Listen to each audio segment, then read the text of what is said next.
Hola, soy Raúl Jeremías Soriano Gómez y te invito a escuchar esta explicación. En esta explicación que nos corresponde el día de hoy, vamos a hablar de la Biblia. Para que ustedes conozcan qué es la Biblia o quién es la Biblia principalmente. La palabra Biblia significa libros y es derivada del idioma griego. ¿Qué contiene la Biblia? Bueno, pues la Biblia contiene la palabra de Dios escrita. Por eso también se llama Sagrada Escritura o Palabra de Dios. ¿Cuántos libros contiene la Biblia? La Biblia tiene 73 libros en total y se divide en el Antiguo Testamento, o sea, la Antigua Alianza que hizo Dios con el hombre, y el Nuevo Testamento, la Nueva Alianza que hizo Dios por medio de nuestro Señor Jesucristo, la Nueva Alianza con el hombre. ¿Cómo se agrupan los libros del Antiguo Testamento y Nuevo Testamento? Pues tenemos libros históricos, libros didácticos y libros proféticos. Los libros históricos son 21 en el Antiguo Testamento y 5 en el Nuevo Testamento. La historia que se nos presenta es una historia de salvación, no es una historia cronológica de la cual nosotros pues pensamos, como tantos libros que tenemos en nuestra vida cotidiana, de que nos mencionan los libros históricos de la historia de un país o de una región. Los libros didácticos o de enseñanza profunda son 7 en el Antiguo Testamento y 21 en el Nuevo Testamento. Y los libros proféticos tenemos 18 en el Antiguo Testamento y hay 1 en el Nuevo Testamento. La Biblia la podemos nosotros ver que tiene siglas. Para poder entenderla, no se escribe totalmente el nombre del libro, sino se ponen unas siglas. Un ejemplo es el Deuteronomio, pues se pone la D y la T. Los Salmos, para no poner la palabra Salmos, pues se pone nada más S-A-L, o sea, sal. El libro de la sabiduría, pues se pone la S y la B.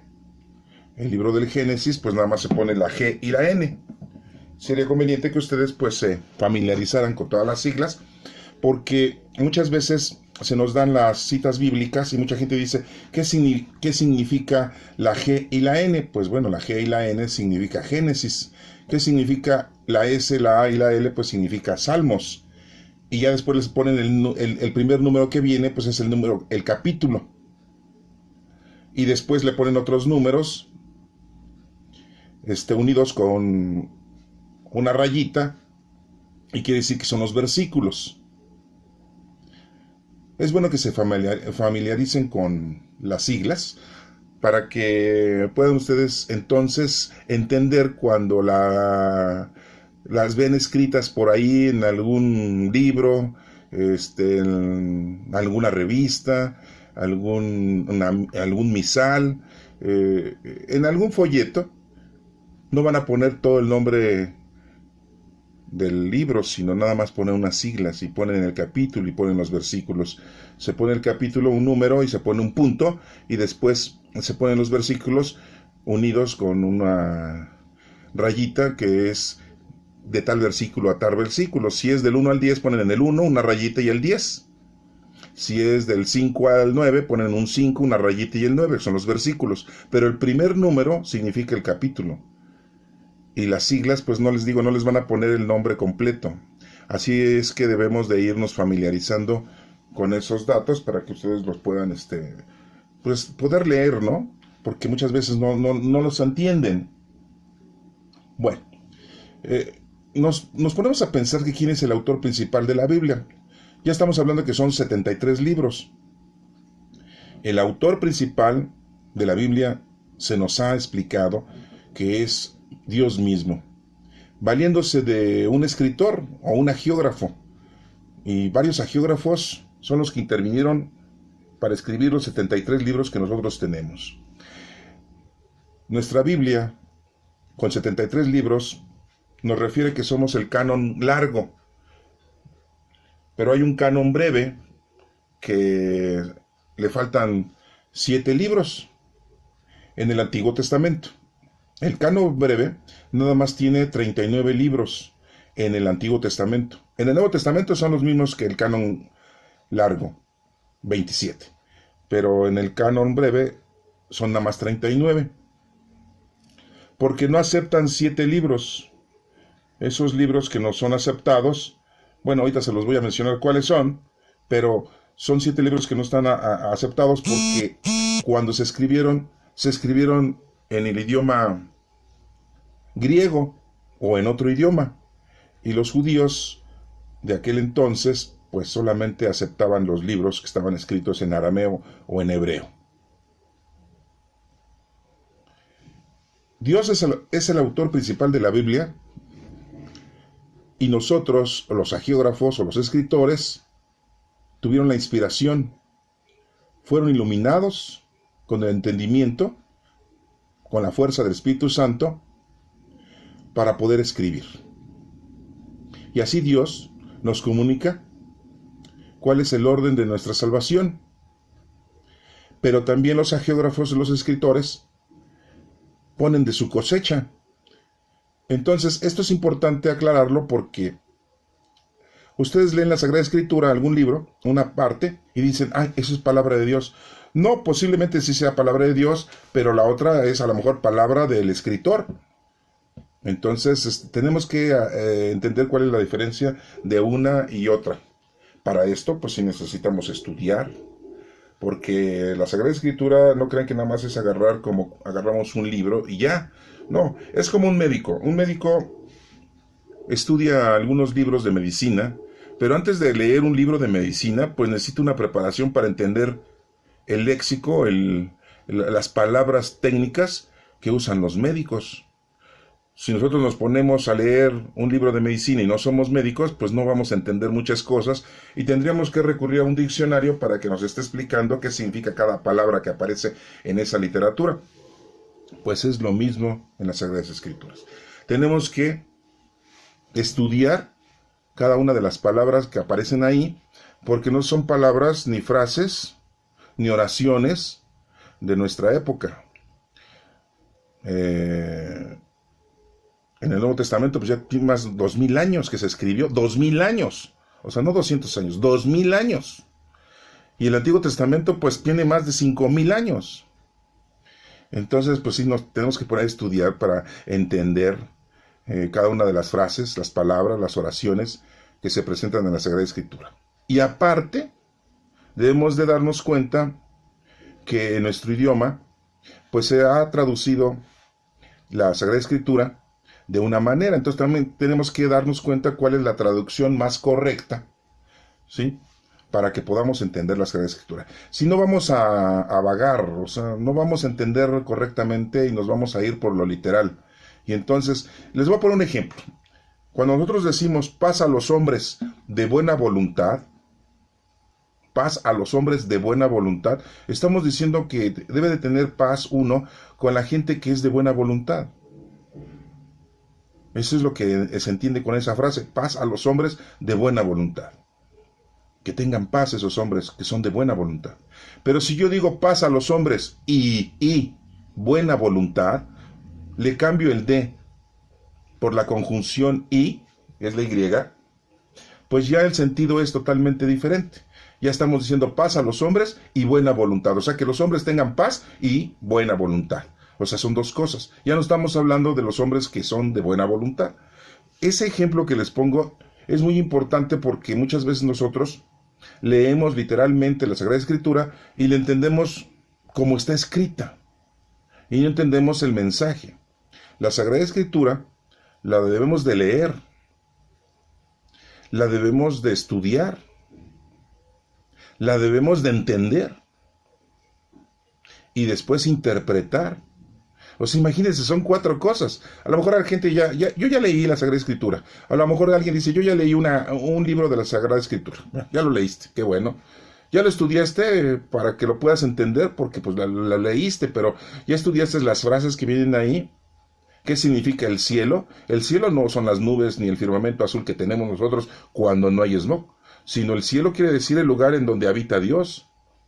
Eso es lo que quiere decir. Entonces, si tú lees cielo y dices, "Ay, pues, Dios está en el cielo", y volteamos hacia arriba, ¿no?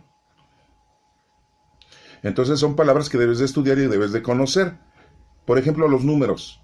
El número 7 pues, significa plenitud y madurez. El número 4 significa preparación. El número 3 es el poder, Padre, Hijo y Espíritu Santo. El número 6 es el número de imperfección. Cuando fuimos creados, el hombre, somos imperfectos. El número 5 es el trabajo del hombre. ¿Sí?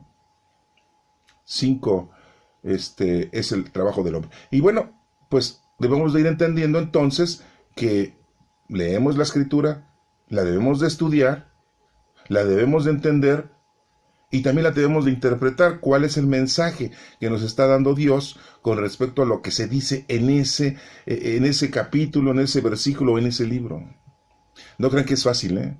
Por eso estoy tratando ahorita de hacerles esta explicación para que ustedes la tengan pendiente y la tomen de una manera con más seriedad, ¿no? Entonces el geógrafo pues también le pone de su cosecha. ¿Cuántos escritores pues intervienen en la formación de la Sagrada Escritura en esos 73 libros? Pues son muchos, ¿no? Pero por lo menos son, aquí nos dicen que 50 en el Antiguo Testamento, es lo que nos dicen los historiadores, los teólogos, los estudiosos, ¿no?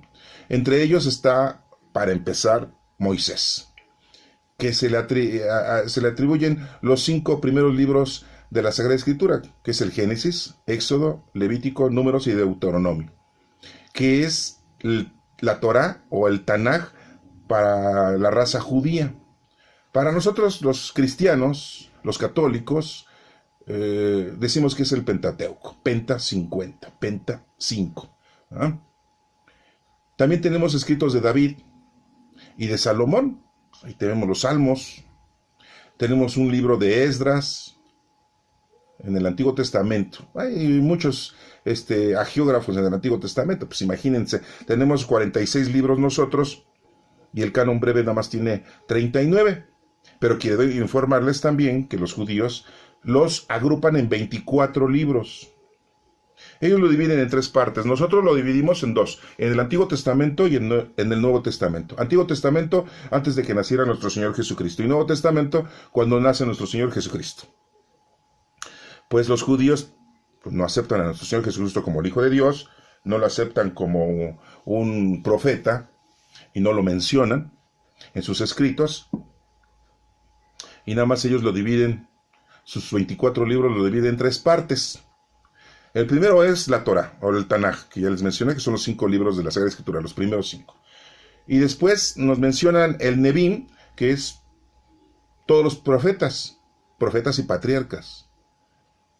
Y después el Ketubim, que es todos los escritos que tienen ellos.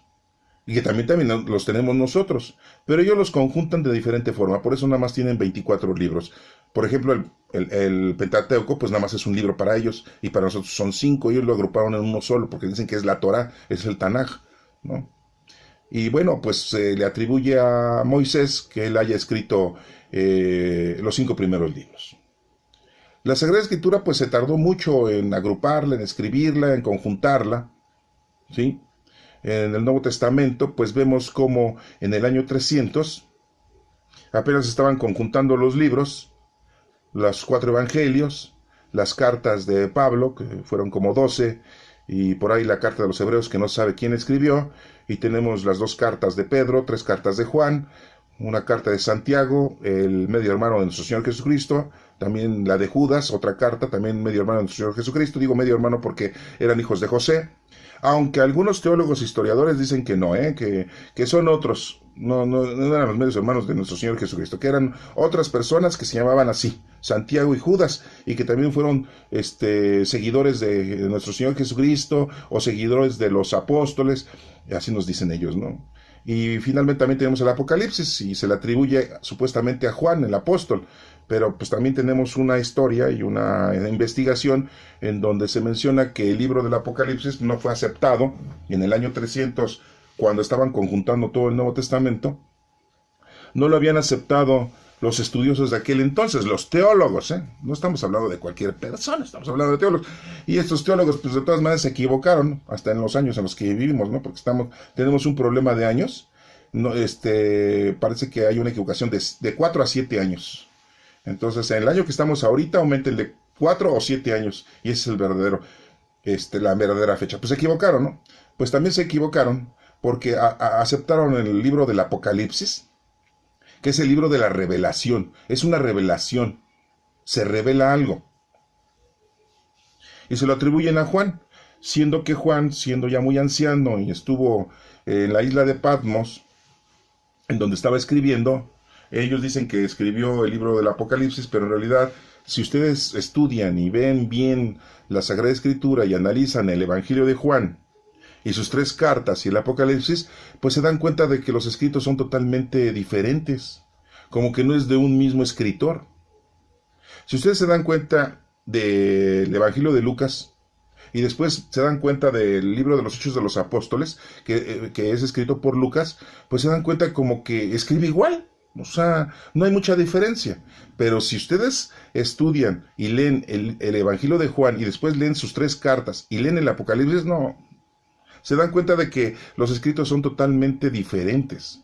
Por eso se dice que el Apocalipsis pues, no fue escrita por Juan. ¿Quién la escribió entonces? Pues la comunidad juánica. ¿Quién es la comunidad juánica? Pues todos los que seguían a Juan. La gente entusiasta, la gente que quería y amaba mucho a Juan y que recibía todas las explicaciones de Juan, y ellos fueron los que escribieron a varios hagiógrafos, ¿no? Eso lo dicen los investigadores, los estudiosos, y quiero acentuar que cuando se formó el Nuevo Testamento, en el año 300 aproximadamente, pues el libro del Apocalipsis no lo habían tomado en cuenta. Hasta 100 años después, ya 100 años después, o sea, es un montón de tiempo, ¿no? 100 años. Una persona a veces no dura ni 100 años, dura la mitad si acaso. Y es cuando ya lo aceptan, el Apocalipsis, y lo anexan al Nuevo Testamento.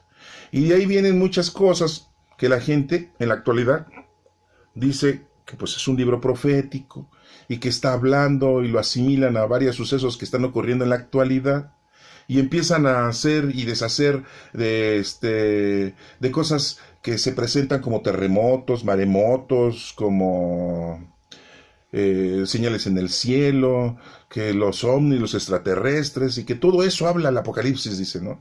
Y le tienen mucho miedo a leer las Apocalipsis, y después no le entienden, que porque habla de dragones, habla de cuernos, habla de espadas, se habla de iglesias. Es un libro de revelación. Es un libro que fue escrito en ese entonces, en su época, en su tiempo, porque explicaba la forma en la que vivía la gente en aquel entonces, y la situación en la que se encontraba la gente socioeconómicamente hablando, o sociológicamente hablando. Pero pues pasan los años y la gente lo quiere tomar el libro del Apocalipsis como una cosa terrorífica, ¿no? Y dicen que qué difícil es entender la Sagrada Escritura, y más en el Apocalipsis, ¿no? Pero bueno, después tomaremos ese punto y hablaremos del Apocalipsis. Aquí solamente les estamos mencionando que pues duró mucho tiempo para que se conjuntaran los libros de la Biblia que tenemos hoy, de 73 libros, y pues estamos hablando de los 27 libros que se conjuntaron en el Nuevo Testamento. Y como les digo, hay un libro por ahí, una carta a los hebreos, pues que no saben quién la escribió. El escritor es anónimo. ¿Sí? Bueno, después nos podemos poner a pensar que Dios no le encomienda a los 73 libros a que la gente los lea para que los entienda y para que crea en Dios. No. El Espíritu Santo que tenemos nosotros y que lo hemos recibido sacramentalmente en una institución, en el bautismo, recibimos al Espíritu Santo, es quien nos puede ayudar a que nosotros podamos comprender, analizar y conocer a Dios. Y nos ayuda mucho el tener la Sagrada Escritura, porque ahí nos damos cuenta de la acción divina, de la acción de nuestro Padre Dios, de la acción de nuestro Señor Jesucristo y de la acción del Espíritu Santo. Y esto nos va poco a poco enseñando poco a poco vamos aprendiendo y debemos de ponernos a trabajar con los dones del Espíritu Santo, porque debemos entender que venimos a conocer, amar y servir a Dios. No venimos a otra cosa, ¿eh?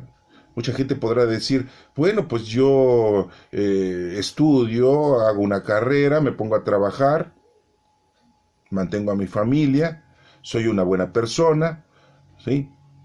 Muy bien, que bueno, pues esa es una parte humana, parte mundana, pero debemos de conocer a Dios y ponernos a trabajar con los dones del Espíritu Santo, porque tenemos dones del Espíritu Santo. Puedes tener 1, 2, 3, 10, 15, 20, no sé. Por ejemplo, el don que tienen los médicos en la actualidad para sanar a la gente. De hecho, ellos hacen un juramento, ¿no?, de ayudar a la gente a tratar de salvar la vida de los demás, físicamente hablando. Es lo mismo que hacen los presbíteros, los sacerdotes, los pastores, hacen un juramento ante Dios para poder salvar a la gente, pero espiritualmente. Son los médicos, ¿no?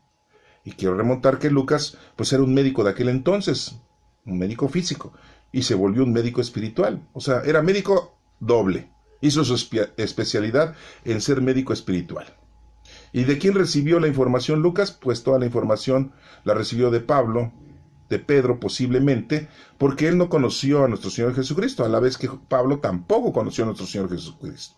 O sea, tuvo una revelación y una conversión de nuestro Señor Jesucristo, pero no vivió 3 años con los discípulos, con los 12 discípulos que después fueron apóstoles. Y estando los discípulos y los apóstoles con nuestro Señor Jesucristo durante 3 años, cometieron errores, hacían tonterías. Imagínense, personas que no conocieron a nuestro Señor Jesucristo, pues con la mayor razón. Pero teniendo al Espíritu Santo, comunicándonos con el Espíritu Santo, haciendo la oración al Espíritu Santo, pues el Espíritu Santo nos puede aclarar todas las dudas. Y nos puede guiar y nos puede enseñar qué es lo que debemos que hacer. Entonces es importante entonces que estemos unidos al Espíritu Santo para poder lograr entender, conocer, amar y servir a Dios, que es a lo que venimos, ¿eh? Y bueno, pues entonces la misión la tenemos nosotros. Nosotros somos la iglesia. La iglesia no es una construcción hecha de tabiques, de piedra, de cantera, de roca, no, de cemento, no. Esos son templos, sí. Para poder llegar ahí a ponernos de acuerdo, para escuchar ahí la palabra de Dios, para poder hacer oración, para podernos arrepentir, para llevar a cabo, como en la Iglesia Católica llevan a cabo los sacramentos, aunque se los cobran, ¿verdad?, porque ya hicieron negocio, pero bueno, ese es otro punto. Pero para eso son los templos. Tenemos capillas, templos, iglesias, parroquias, basílicas, catedrales, pero son para estar cerca del Señor, ¿no?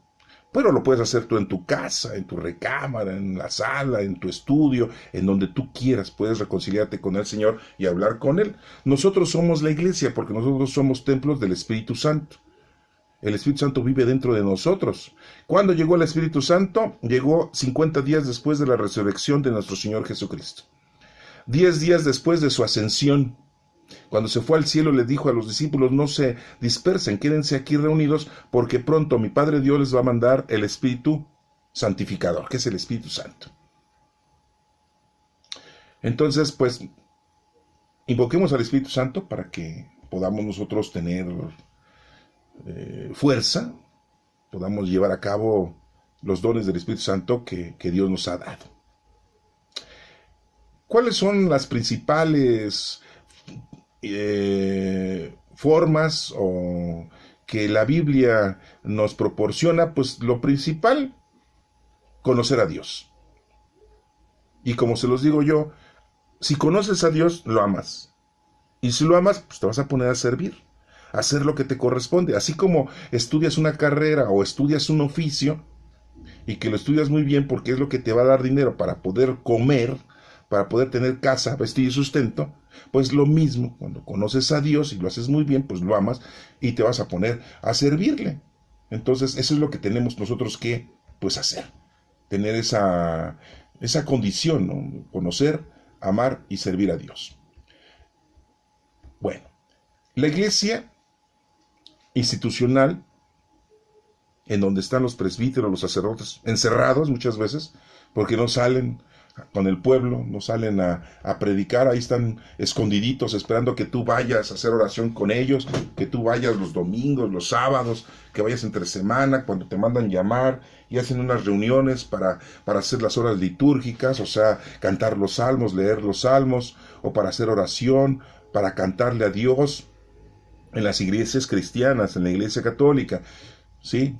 Estamos hablando nada más ahorita de la religión, por decirlo así, que creemos y que estamos con Cristo. No la iglesia judía ni la iglesia árabe, musulmana, ¿verdad?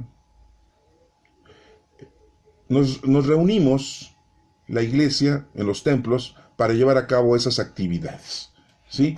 Bueno, son muy bonitas, pero tú también lo puedes hacer en tu casa, lo puedes hacer en donde tú quieras, ¿no? Y siempre se nos pide que lo hagamos separado de las cosas del mundo para que no nos distraiga y para que estemos pues concentrados, así como dicen vulgarmente, ¿verdad? ¿Sí? Bueno, quiero explicarles entonces en este momento cuáles son los libros que el canon breve no tiene. Nosotros estamos hablando de 73 libros, pero ellos tienen 66 libros. Les faltan 7 libros y ya les había mencionado que es porque cuando los encontraron, cuando los tomaron, pues estaban escritos en otro idioma, no estaban escritos en hebreo ni en arameo. De hecho, se dice, los estudiosos dicen y los teólogos dicen que todo el Nuevo Testamento fue escrito en hebreo, en arameo, y ya después lo tradujeron al griego, y ya después del griego al latín, y del latín al español, y del español pues ya lo tenemos nosotros de habla hispana. Eso es lo que dicen, ¿no? Porque, por ejemplo, Pedro escribe 2 cartas, y ya nosotros la tenemos en español, los que hablamos español, pero él no pudo haber escrito en griego, no sabía escribir en griego, lo escribió en su idioma original, natal, ¿no? Porque aparte, pues ya recuerden que era un pescador, era una persona, no tenía mucha preparación, al igual que Juan, aunque era un joven en su entonces, pero no escribió en griego, escribieron en arameo o en hebreo, posiblemente, ¿no? Dirán ustedes, bueno, pues es que el griego era el idioma como hoy en la actualidad. En ese entonces el griego lo manejaban todas las regiones de por ahí, como en la actualidad el inglés. Pues sí, pero es más fácil escribir en nuestro idioma que escribir en inglés, los que hablamos nuestro idioma español, ¿no? En aquel entonces pues era lo mismo. ¿Cuáles son los libros entonces? Que son 7 libros, no los tiene el canon breve. Es el libro de Tobías, el libro de Judith, el libro de Macabeos 1, el libro de Macabeos 2, el libro de Eclesiástico, no lo confundan porque hay uno que se llama Eclesiastés, no, ese no es el Eclesiástico, el libro de Baruch y el libro de Sabiduría. Son los 7 libros, se los voy a repetir otra vez: el libro de Tobías, el libro de Judith, el libro de Macabeos 1, Macabeos 2, Eclesiástico, el libro de Sabiduría y el libro de Baruch. Pero también hay algunas partes que fueron escritas en griego del libro de Daniel y del libro de Esther, que son del Antiguo Testamento. Claro, ¿no? Para que lo busquen por ahí. Y que esas partes pues no las aceptan los judíos, ni tampoco los del canon breve, porque dicen que estaban escritas en otro idioma, ¿no? Pero si ustedes lo leen, se van a dar cuenta que tienen un mensaje de nuestro Padre Dios y un mensaje divino. Pero bueno, esos son los 7 libros que no tienen el canon breve, ¿no? Quiero aclararles también que la Sagrada Escritura nos menciona una historia, pero es una historia de salvación, no es una historia cronológica. No vamos a aprender aquí datos de cuándo nació, cuándo murió, aunque en algunos puntos del Antiguo Testamento sí se nos menciona cuándo nació Moisés, cuántos años vivió Enoc, cuántos años vivió Noé, cuántos años vivió Adán, y sí nos van diciendo, ¿no? Pero no nos dicen, digamos, los pormenores, el día, el mes, algunas partes sí nos dicen el lugar exacto en donde fueron enterrados, las regiones, pero no en todas las Sagradas Escrituras se nos está mencionando todo eso. En los libros históricos del Antiguo Testamento, en la mayoría sí, pero, por ejemplo, les voy a poner un algo que siempre se ha platicado, ¿no? ¿Qué hizo nuestro Señor Jesucristo desde los 12 años a los 30 años? ¿Qué hizo? Nadie sabe y no está escrito y nadie publica eso. Ningún evangelista, ninguno de los evangelios nos lo platica. De los 12 a los 30 años. Nada más nos dicen que a los 12 años Jesús, cuando fue a Jerusalén, a lo de la fiesta, allá se quedó y sus papás se vinieron en la caravana. Él ya tenía 12 años, pues ya era una persona, que, como quien dice, con derechos, ya mayor de edad, por decirlo así. Y se queda en el templo platicando con los sabios del templo, con la gente estudiosa, con la gente preparada, los maestros de la ley, los que conocían la palabra de Dios a la perfección, supuestamente. Y se queda Jesucristo ahí platicando con ellos. Y después de 1, 2, 3 días se dan cuenta José y María que Jesús no venía en la caravana con sus familiares, porque no crean que ellos nada más fueron los dos, ¿no? Sí, se avanzaba toda la parentela, toda la familia. Iban a Jerusalén, entonces se juntaban, eran unas caravanas grandes, de 100, 200, 300, 500 personas. Y ahí iban, ¿no? Con camellos y todo lo que ustedes quieran y manden para poderse transportar, porque, pues imagínense, de Nazaret a Jerusalén, no crean que tomaban un Uber y de volada llegaban. No, pues sí se tardaban un ratito. Bueno, pues después de unos días, pues se dan cuenta que Jesús no viene con su parentela y dicen, pues ya se nos perdió este muchacho. Pues ¿cómo se va a perder? ¿No? Ya a los 12 años nadie se pierde. A los 12 años los chamacos van en la secundaria, son peor que un chamaco de 18. Y digo peor porque están conociendo las cosas del mundo y las echan en práctica. Y ya un chamaco de 18 pues ya pasó por esas experiencias. Y un chamaco de 12 años ya es muy hábil en muchas cosas. Entonces, la iglesia, o la frase, dicen que Jesús se perdió y fue hallado en el templo. Y es una de los misterios del rosario de la iglesia católica. Que Jesús se ha perdido y se ha hallado en el templo, ¿no? Y lo encuentra José y María le dice, hijo, ¿por qué nos haces esto? ¿No? ¿Por qué te quedaste aquí? ¿No nos avisaste? ¿O por qué no seguiste la caravana con nosotros? Ahora tenemos que tomar la segunda caravana. Ya pagábamos los boletos de la primera, vamos a tener que pagar los boletos de la segunda caravana. Y Jesús les dice, ¿qué no saben que me tengo que dedicar a las cosas de mi Padre? Y hasta ahí es lo que tenemos de Jesús a los 12 años. Ya no sabemos más de Él. Hay muchos inventos, ¿eh? Hay gente que ha inventado muchas cosas. ¿Qué dicen? Que pues hacía milagritos por ahí y que ya conocía a Judas Iscariote y que Judas Iscariote le hacía la vida difícil, era su antagonista. ¿Sí? No, pero todas esas cosas son exageraciones. Eso no lo pueden comprobar. Son imaginaciones de los escritores para llamar la atención y para que la gente les ponga y los vea y los reconozca. Ay, no, mira lo que dice tal escritor, tal libro. Pero no, o sea, la verdad no sabemos. Es el ejemplo que les pongo de que pues no se sabe. Sí, la historia de la Biblia es una historia de salvación, no es una historia cronológica. Bueno, la palabra Abba significa papá. Y Dios, nadie lo ha visto. Esto que quede muy claro. Cuando Moisés subió al monte Sinaí, muchos dicen, vio a Dios cara a cara. No es cierto, no. El ángel de Dios habló con él, oyó la voz de un ángel que Dios mandó. No tenemos la capacidad de poder ver a Dios. Nuestro cuerpo humano no está capacitado para ver a Dios. Dios es el Todopoderoso. No podemos. Es como si a una hormiga le leyeran a una hormiga, la ponen a una hormiga aquí, así, en la mesa y le empiezan a explicar, le empiezan a leer la Sagrada Escritura, pues no les va a entender nada. La quieren evangelizar a una hormiga, pues no les va a entender nada. Pues es lo mismo. Nuestro cuerpo humano no está preparado para ver a Dios. Para nada, ¿eh? Entonces, nada más que mucha gente dice, muchos estudiosos, muchos predicadores, ¿no? Moisés subió al monte y vio a Dios cara a cara. No.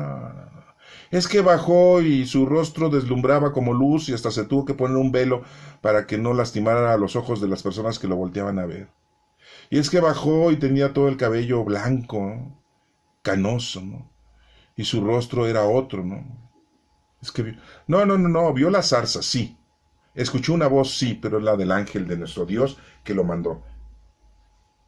Los ángeles son los mensajeros de Dios, son los servidores de Dios y son los que están con nosotros, dándonos a todos nosotros nos dan un comunicado. Recordemos también que cuando Jesús fue bautizado en el río Jordán por su primo Juan, el que le decían Bautista de apodo, le decían el Bautista porque bautizaba, llegó Jesús con Juan y le dijo, bautízame, y le dijo Juan, pero ¿cómo? Si tú eres el que nos debes de bautizar. Sí, Jesús nos iba a bautizar, pero no con agua, sino con el Espíritu Santo. Y Juan lo decía, yo los bautizo con agua, pero va a venir otro que los va a bautizar con el Espíritu de Dios. Por eso es que cuando nuestro Señor Jesucristo muere, resucita, se va, 40 días después se va al cielo. 10 días después de la ascensión, llega el Espíritu Santo a todos los que ya lo habían visto, lo habían conocido, principalmente los apóstoles, y todos aquellos que habían estado bautizados con agua por medio de Juan el Bautista, pues reciben el Espíritu Santo. Y entonces se cumple lo que había dicho Juan, que Jesús iba a bautizar con el Espíritu Santo. Y por eso cuando Jesús llega al río Jordán y le dice a Juan, oye, bautízame, le dice Juan, pero ¿cómo? Si tú eres el que nos debes bautizar. Y él dice, tienes que hacer esto, hazlo, esto es lo que tienes que hacer. Y lo bautiza. Y eso nos da el ejemplo de que nosotros tenemos que ser bautizados con agua para poder recibir al Espíritu Santo posteriormente. Dentro de la Iglesia Católica se manejan unos sacramentos, el sacramento del bautismo y después el sacramento de confirmación, de que confirmas que el Espíritu Santo está contigo. Y se escucha una voz, no lo ve nadie. Esa voz no sabemos exactamente quién la escuchó, si nada más Jesús y Juan el Bautista, y todos los discípulos que andaban por ahí, o toda la gente que se estaba arrepintiendo y que se había bautizado. No, pero sí se escuchó esa voz del cielo. ¿En qué idioma? Pues yo creo que en el idioma de ellos, ¿verdad? En el arameo, en hebreo. No creo que haya sido en griego, o en romano, en latín, no sé, no. Mucho menos en español, ¿no? Sí, para que no empiecen ustedes a sentirse muy propios. No. Se escuchó la voz de nuestro Padre Dios en donde dijo, este es mi Hijo amado. ¿Sí? Obedézcanle, síganlo. Y bueno, pues Jesús es bautizado por Juan, su primo, y nos damos cuenta entonces que nuestro Padre Dios habla. Nadie lo ha visto a Dios, nadie. Mentira, por ahí que dicen, no, es que ya Elías vio a Dios. No. Enoc vio a Dios. No. Sí. Abraham hablaba con los ángeles. Lot hablaba con los ángeles. Sí. Jacob hablaba con los ángeles. José, en sueños, el esposo de María, tuvo revelaciones con los ángeles. Nuestra Santísima Madre tuvo una revelación con los ángeles. Entonces, que quede claro que nuestra Santísima Madre, cuando estuvo en la tierra, vio a Dios. No lo vio, ¿eh? San José, el que le decimos San José, vio a Dios. No. Qué bueno que no decimos San Moisés, ¿verdad? Pero tampoco Moisés vio a Dios, ¿eh? O sea, que quede claro. Ni Noé, ¿sí? Tampoco. Ni Adán. Acuérdense que Adán escuchó la voz de nuestro Padre Dios y le dijo, Adán, ¿por qué te escondes, Adán? Andaba jugando a las escondillas, Adán, ¿verdad? No, a ver, 1, 2, 3, a ver dónde me encuentra mi Padre Dios. Adán, ¿por qué te escondes? Y le dice Adán, pues es que ando desnudo. ¿Y qué te digo que estés desnudo? Es que luego, lo primero que dicen, ¿no? Acusa a la mujer, ¿no? Es que la mujer que me diste. Pues, ¿cómo que la mujer que te di? Pues sí es parte de tu cuerpo mismo. Eres tú mismo. Es como si no sea. Es que mi mano derecha fue la que disparó la pistola. Es que mi mano izquierda fue la que golpeó. Es que mi pata izquierda fue la que la pateó. O sea, es que la mujer que me diste me dio de comer del árbol de la sabiduría del que no debíamos de comer. Pero Dios habla con Adán, pero Adán no lo ve. Nadie ha visto a Dios. Nadie. Dios es todopoderoso. A Dios no lo ofendemos, porque si lo ofendiéramos, entonces ya no es poderoso. A Dios no lo lastimamos. Son frases doctrinales que se nos aplican para que nos portemos bien. Y que les decimos a los niños, pórtate bien porque Dios te va a castigar. No, Dios no te castiga. Te castigas tú solo, con tus actitudes, con tu conducta. O sea, no, Dios no te va a castigar. A una acción viene una reacción. O sea, no puede ser eso de que salgas con eso de que Dios me va a castigar. No. Ah, porque somos muy buenos para amenazar a los niños así, ¿no? Bueno, anteriormente, ahorita ya ni los amenazan. Ya ahorita los apapachan y los vuelven unos ninis, porque ya saben que el gobierno pues les va a dar su dinerito mensualmente el día de mañana. Pues si no quieres estudiar, de todas maneras no te preocupes, el gobierno te va a mantener con los impuestos que nos cobran a la gente que sí trabajamos, ¿no? Apapachan a los chamacos, no los educan. ¿Quieres estudiar? Pues estudia. Si no quieres estudiar, pues ahí échate en la cama a jugar con la computadora, con tu celular o con tus juegos electrónicos en la televisión, en las pantallas, ¿no? Sí. Y después el chamaco, pues ¿qué hace cuando crece? Si es adicto, pues anda robando, anda matando para poder tener dinero para comprar su droga. Y es lo que aprovechan los narcotraficantes de la gente de ese tipo, ¿no? Que no tiene educación, que no tiene cultura, que no conoce a Dios, que no ama a Dios y que no sirve a Dios. ¿Sí? ¿Y cuántos presbíteros y sacerdotes se dedican a eso, al sacerdocio? Porque pues ven que ahí hay una forma de sacar dinero, pero no están convencidos, ¿no? Y no están elegidos, ellos solo se eligen y hipócritamente pues entran a la iglesia a querer ser sacerdotes para vivir de la limosna y no trabajar y vivir de a gratis, ¿no?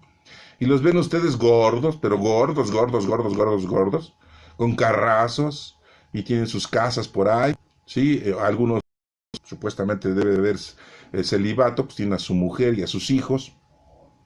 O sea, no les importa, ellos van a lo que van a hacer negocio con la palabra de Dios, porque saben que la gente es muy atarantada. Y les van a obedecer y les van a hacer caso en todo lo que ellos digan, ¿no? Porque la gente es muy dada a creerles. Recuerden una frase, y está en la Sagrada Escritura, que dice, maldito el que cree en el hombre y bendito el que cree en Dios.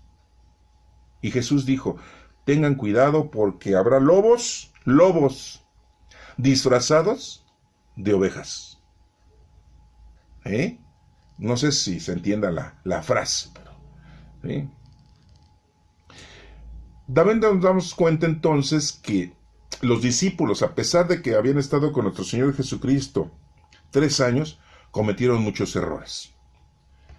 Y la Iglesia Católica pues los ha elevado a los altares como si fueran santos, ¿sí? La Iglesia Católica dice que los santos son gente pecadora que se convirtió, gente buena que dio un buen ejemplo. Entonces son ejemplos a seguir, los santos, ¿no? Y en este caso, pues vamos a hablar de los discípulos de nuestro Señor Jesucristo. Son 12 discípulos, ¿sí?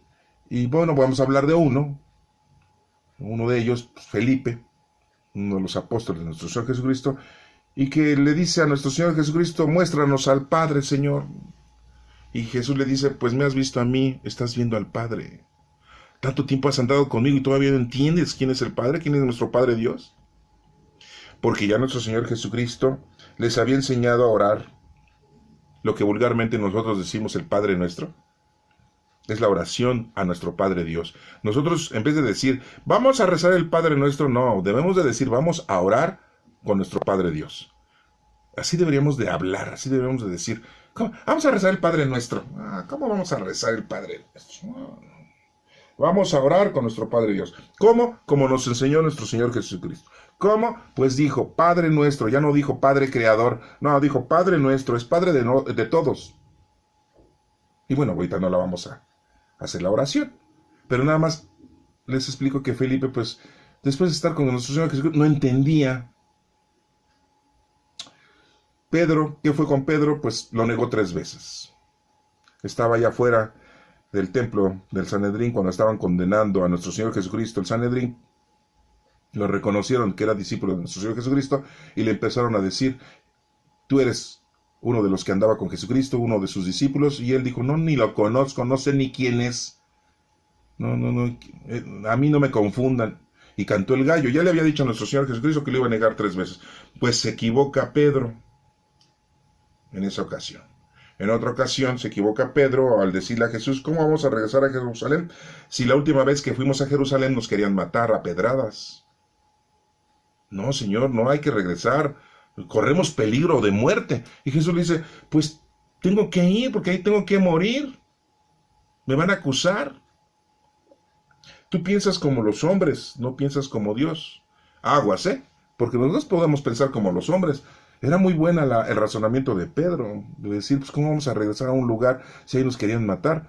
Pues es lógico, ¿no? Pues no, no era lógico, porque estaba pensando como un ser humano, con mucho amor que le tenía a nuestro Señor Jesucristo, pero no era la forma, y a Jesucristo tenía que ir ahí porque lo iban a matar. Él ya sabía Jesucristo ya sabía quién lo iba a entregar, ya sabía que el Sanedrín lo iba a juzgar, ya sabía que Pilato lo iba a condenar y se iba a lavar las manos, que lo iban a crucificar, ya sabía todo. Entonces, ¿por qué condenamos principalmente a Judas Iscariote? Él nada más tenía que hacer lo que tenía que hacer. Feo, quizá, horrible, pero lo tenía que hacer. Lo mismo que hizo Pilato, ¿no? Porque si Pilato era el gobernador de ahí, ¿por qué no se puso los pantalones? Bueno, no existían los pantalones, ¿no? ¿Por qué no se puso bien las faldas, verdad? Y dijo, no, lo voy a matar, porque yo aquí mando yo. Ah, no, le tuvo miedo al Sanedrín también Pilato. No, si les digo que no lo mando a crucificar, son capaces ahorita de hacerme una revolución y levantarse en armas y voy a tener que empezar a matar gente y después el César me va a decir, oye, ¿no puedes gobernar Judea? ¿Eres tan tonto que no puedes gobernar Judea, Pilato? ¿Tuviste que hacer una matadera de gente? ¿No los pudiste controlar? No, no, mejor que se muera este, ya quedó bien con el Sanedrín. O sea, no tuvo las faldas suficientes para decir que no. Y el Sanedrín Caifás, pues tampoco aceptó a nuestro Señor Jesucristo porque decía, toda la gente se va a escuchar a Jesús, todos andan ahí atrás de él, y ya nadie viene aquí al templo, y más bien vienen y nos critican. Pues sí, lo mismo que hacemos hoy en día, criticar a los sacerdotes, de que nada más están bien gordos, panzones, que nada más todo el dinero lo usan para su beneficio, y están encerrados en sus cloacas, ahí en las parroquias, en las iglesias, en vez de que salgan a predicar, en vez de que pongan el ejemplo. No, ahí están, esperando que les caiga la misita y que les caiga el dinero para aplicar los sacramentos, ¿no? Ya hicieron un super negocio. Pues lo mismo, no les convenía el Sanedrín Jesucristo, por eso dicen, pues lo vamos a condenar a muerte. Pero como ellos no lo podían matar porque habían sido supuestamente conquistado el pueblo judío, más bien invadido, y estaban dominados por los romanos, por eso salen con esa payasada de que nosotros no lo podemos matar. Tú, mátalo, tú que eres el gobernador, nosotros no podemos matarlo, no somos una nación libre y soberana, estamos bajo su mando. Ah, qué payasito, ¿verdad? Se me hace así como palabras del PRI. Digo, para no mencionar a Morena, ¿no? A los partidos políticos de hoy en día, a lo mejor ustedes se van a enojar porque a lo mejor alguno de ustedes es del PRI o de Morena, pero pues así son, ¿no? La política es así, ¿no? Dicen y hacen y hacen. Pero bueno, lo que quiero yo explicarles a ustedes es de que nuestro Señor Jesucristo estaba aquí llevando a cabo con los discípulos su doctrina y los errores que tienen algunos discípulos. Y les puedo explicar más de todos los discípulos, porque todos los discípulos tuvieron errores, ¿eh? Pero los tenemos en los altares, ¿sí? Y les rezamos, y les pedimos milagros a los apóstoles, a los discípulos. ¿Quién hace milagros? ¿Quién es el Todopoderoso? Pues Dios. Entonces, ¿por qué andamos nosotros ahí pidiéndole a otros personajes bíblicos? Si no hay gente que, yo le pido a San Miguel Arcángel. Sí, porque San Miguel Arcángel lucha contra el demonio. Y sirve mucho que nosotros hagamos la oración a San Miguel Arcángel, porque nos defiende de las hechorías del demonio. ¿A poco el demonio existe? En la actualidad, pues la gente le dices eso y se ríe. Y más las personas menores de 40 años, ahorita, en este año 2021, en el año 5781 judío, la gente se ríe si le dicen a ustedes, el demonio, ¿sí?, te pervierte, el demonio está tratando de condenarte, el demonio, ¿sí?, te está destruyendo. No inventes, eso, no existe eso. Eso era antes, ahorita no es de antes. Estamos hablando de 5.781 años de que el demonio ha existido. Que tú no lo quieras entender y pues es lógico, porque el demonio lo primero que hace es disfrazarse de que no existe.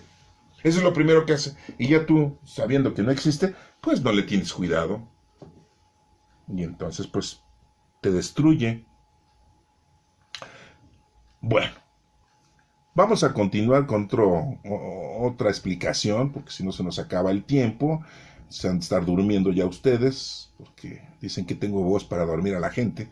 Y bueno, pues que les sirva de algo, ¿no? Si tienen insomnio, pues escuchan la lectura y a la explicación y pues ya se van y se duermen, ¿no? Y quedan dormidos. Dejo de hablar y se despiertan. Pues entonces pongan todo el canal de YouTube que tengo y son un montón de lecturas y les apuesto que les va hasta faltar tiempo para dormirse, ¿no? Que son muchas horas y horas y horas y horas. Quiero explicarles a ustedes también algo importante, que los libros que tenemos en la Sagrada Escritura, en el Antiguo Testamento, pues son libros históricos, son libros didácticos y libros proféticos. Y los tenemos separados ahí, o sea, los pueden ustedes observar. Les voy a mencionar los libros históricos, rapidísimo. Yo sé que después los pueden ir anotando ahí en un cuaderno o en su Biblia. Los libros históricos tenemos el libro de Josué, el libro de los jueces, el libro de Ruth, es muy bonito ese libro de Ruth, se lo recomiendo, el libro de Samuel 1, Samuel 2, el libro de los Reyes, Reyes 1, Reyes 2, el libro de las Crónicas, Crónicas 1, Crónicas 2, el libro de Esdras, aunque hay unos capítulos de Esdras que están escritos en arameo antiguo y otros no, el libro de Nehemías, el libro de Esther, como les digo, hay una parte que está escrita en griego, pero bueno, ahí está completa. En el canon largo, son los libros históricos. Tenemos libros didácticos de enseñanza, sí, didáctico es didaché, es de enseñanza. O sea, tenemos el libro de Job. También es muy importante que lean el libro de Job para que se den cuenta la paciencia de Job. ¿Qué paciencia tuvo Job? Sí, y ahí aparece el demonio. Ahí aparece el ángel caído que habla con nuestro Padre Dios. Ahí nos lo explica, de que se presenta ante nuestro Padre Dios. En el libro de Job, ahí lo pueden ustedes ver y leer, y se van a dar cuenta de eso. Por los que no creen, ¿no? En el diablo, ¿no? En el demonio, ¿no? En el maligno, ¿no? El libro de los Proverbios también es didáctico. El libro de Eclesiastés, ¿sí? Eclesiastés es sacerdote, quiere decir sacerdote, presbítero. El libro de Cantar de los Cantares, ¿sí? Es un libro muy, muy poético, ¿sí? Y después ya vienen los libros proféticos. Tenemos profetas mayores y profetas menores. No sean mayores porque son mayores de edad, no. Ni menores porque son menores de edad, no. Sino porque su extensa información es lo que hace que le digamos que son mayores y que son menores. Y de la importancia, ¿no?, que tienen. Tenemos a los profetas mayores como primer término a Isaías. Después tenemos a Jeremías.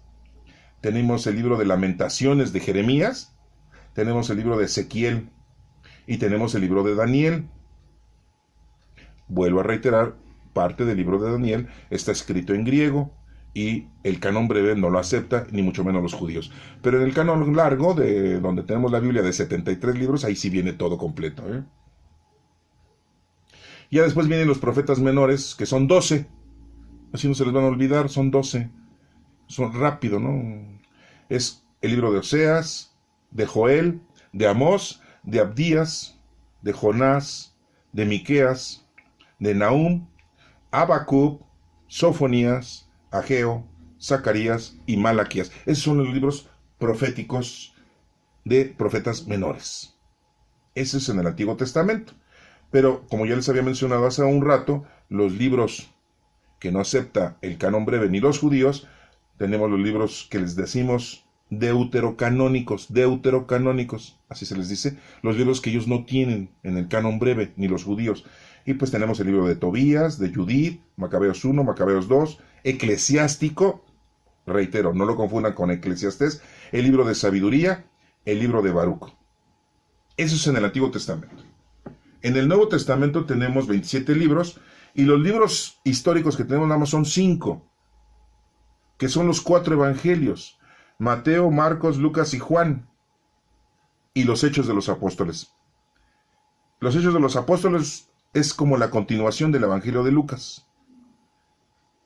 Y quiero explicarles que solamente Mateo y Juan fueron apóstoles de nuestro Señor Jesucristo, fueron discípulos de nuestro Señor Jesucristo. Marcos y Lucas, no. Ellos fueron ya discípulos de Pablo. Marcos era sobrino de Bernabé, Bernabé era un discípulo de Pedro y de Pablo. Marcos no conoció a nuestro Señor Jesucristo, Pablo no conoció a nuestro Señor Jesucristo, solamente en la revelación se le presentó, pero no conoció. Y si ustedes se dan cuenta, en las 12 cartas que escribe Pablo, pues habla de una manera judaica, no habla de una manera doctrinal o cristiana, como lo hace Pedro y como lo hace Juan. Su prédica es muy distinta, ¿sí? Los libros didácticos que tenemos en el Nuevo Testamento, ¿sí? Pues son 21 cartas. Son las cartas que escribió Pablo a los romanos, las 2 cartas que le escribió a los corintios, a la región de Corinto, la carta a Gálatas, de Galacia, a los de Éfeso, que son los efesios, Filipenses, a la iglesia de Filipo, Colosenses, a la iglesia de Colosa, a la iglesia de Tesalónica, son 2 cartas, y después les escribe a sus amigos, a Timoteo, que Pablo lo obliga, y digo lo obliga porque ya no debía de circuncidarlo, lo obliga a circuncidarse. A Timoteo le escribe 2 cartitas, le escribe a Tito, otro amigo de él, y le escribe a Filimón. Después tenemos la carta de los Hebreos, que no sabemos quién la escribió, es anónimo esa carta, no sabemos quién, pero nos menciona muchas cosas muy importantes de la Sagrada Escritura y de Dios y del mensaje divino. Tenemos la carta de Santiago, como les digo, dicen algunos historiadores y teólogos que era el medio hermano de nuestro Señor Jesucristo, o sea, hijo de José, porque José era viudo cuando ya después estuvo con María, que Dios le encargó esa actividad, ese menester. Él ya había sido casado, ya estaba grande, era aproximadamente mayor de 50 años, y María pues tenía 14, 15 años. Santiago supuestamente era el hijo mayor de José.